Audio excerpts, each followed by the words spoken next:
thing, man. There's holy days associated with fun and mirth. The Passover is a solemn assembly. Right. Then Jake will bring up Hezekiah's Passover where they were happy because they hadn't kept it in so long. But is Hezekiah the author and the finisher of your faith? Right.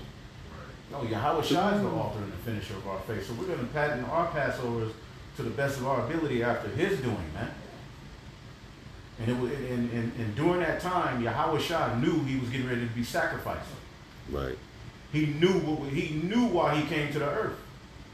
Imagine knowing that. We know what we get ready to have to go through. Mm-hmm. So that by default puts brothers in a heavy spirit, on edge. And your woman ain't gonna get it. Your children ain't gonna get it. They expect you to, constantly, be in this particular spirit. But we got a lot on our mind. That night, Yahweh Shai was snappy. He was pacing back and forth, arguing with his men like, y'all can't stay up. Meanwhile, you got niggas partying. He knew he was getting ready to be crucified. He knew he was getting ready to be lied on. He knew he was getting ready to be numbered with the transgressors. He had to fulfill Isaiah 53. He knew it. So by default, he was in a heavy spirit. There was a particular spirit he was in. Does that mean he didn't laugh here and there? And no, but the simplicity in Yahweh Shai is not interesting enough to a nigga. So he has to do all of these side missions, try to make it about the this and that, and we doing this, we doing that, putting all of the focus on them, where Yahweh Shai gets no shine. We supposed to give him the glory. Yahweh Ba'Shem Yahweh Shai, man. We get our glory later. We gonna shine, don't get it twisted. We gonna have marriages, we gonna have family, we gonna have all of that. But now is not the time for all of that. You just do the best you can with what you got until ultimately this system starts collapsing, and we're only gonna flourish in the spirit one. This place gotta go. Yep. And Jake is not adamant about this place falling. Right. They're not moving with urgency. They're not moving with urgency, man. This place is hell, man. Boy. The more you grow in the spirit, the more you should be angry at this place. Yep. And you don't let it consume you. But this is, as a man, you should be offended. Man, boy, Women right. too, but as a man teaching his word, going into these scriptures and knowing how, this place is offensive, man. You start looking at things, you're like, what the hell is this? Man. This is why Esau got to go, man. Okay, and now you see a large number of Israelites popping up trying to take the heat off of Esau. Esau ain't the white man. But meanwhile, he about to come down with holy hell on your ass, man. Oh yeah, you gonna find out who Esau is. Man. Yeah, that's why Jake, who's playing games like that, bro, I really don't care to hear their alts about Esau, bro. Yeah. I really, bro. Pardon my French, but a bitch ass nigga can't tell me nothing about the so-called white man. I really don't want to hear your issues with Esau at this point, because y'all niggas is straddling the fence. Yeah. Particular sects of Israelites, and then dumbass niggas out in the world, just straight up, bro. Because when we been given a spirit to align who Satan is, who the devil is on earth, we're wrong.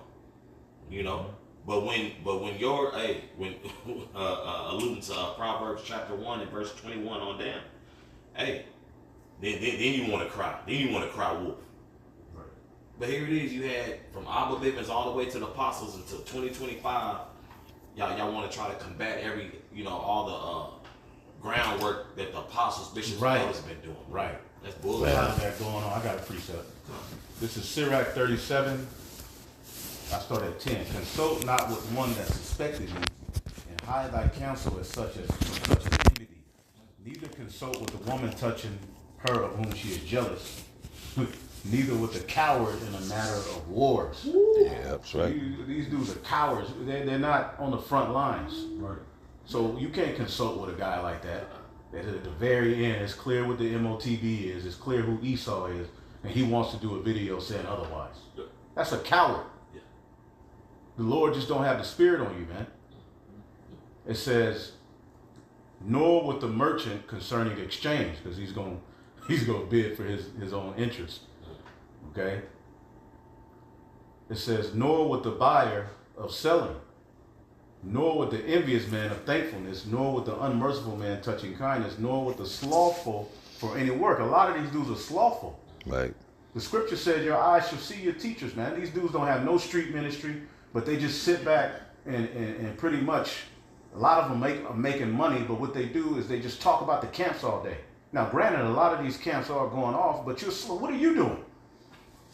Guys like Prince of the Power, okay? Nigga that warmed the honey bun up for 3 seconds, take it out right when it's warm enough. That type of nigga. It's a big bitch ass nigga, man. We hate you niggas, man. Y'all are not right. You're not men of the Lord, and nothing is gonna get done in that spirit. The work has got done through the men of the Lord. Okay, primarily start with the apostles, bishops, and the elders being proactive about preaching and going out to the highways and byways, man. So why should we consult with you in a matter of war, or your slothful ass when it comes to work? It says, nor with an idle servant concerning business. It says, nor with an hireling for a year finishing work. Now, a hireling, we know how the scriptures talk about the hireling flee. Somebody get that in John the 10th chapter. Gotta close that. Puts his life on the line for the sheep. Okay, that's his job. Okay, so if he's seen his sheep in some deep water, you know, he would swim over there and get them out. That's how much he loved the sheep. But a hireling would be like, man, fuck that. Go ahead. John 10 and 12, it says, but he that is an hireling, and not the shepherd whose own the sheep are not, seeth the wolf coming, and leaveth the sheep. So if the wolves start coming, like certain lions, the duty of the shepherd was to use his staff, you know, to beat them away. Get back. Get back. Yep. He will protect his sheep, right?